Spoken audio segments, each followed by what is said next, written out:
এই দেন ভাই ব্রাদার, এই যে গেঞ্জিটা ধরছে কেমনে, গেঞ্জি ধইরা উপরে উঠবা লাগছে, মানে কি শক্তিশালী ম্যান আমাকে ওই দেন গেঞ্জি ধইরা।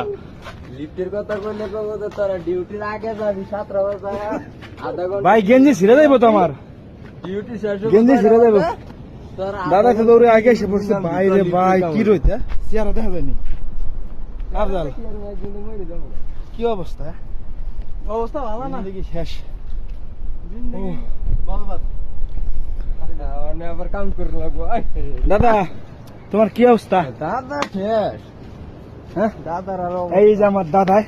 দাদা কি অবস্থা কও? অবস্থা সব ভালো আছে। ও দাদা তাইলে কেমন ভালো? এই হ্যাঁ? রোদে কি করি? কি করবে?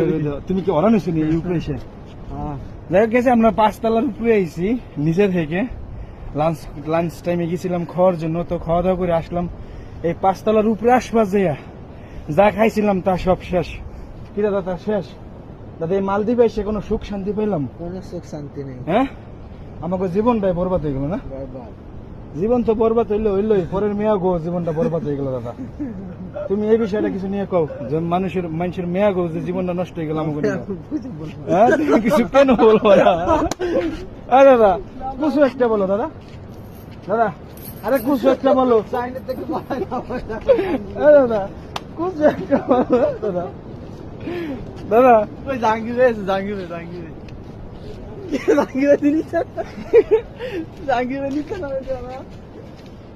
खराब है यहाँ का, मतलब बहुत समस्या है।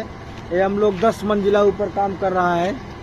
यहाँ इतना गर्मी, इतना धूप है, यहाँ पानी नहीं मिलता पीने के लिए, बहुत मेहनत करना पड़ता है। आप लोग थोड़ा शेयर करिए और कमेंट करिए, हम लोग भी थोड़ा अच्छा हो जाए।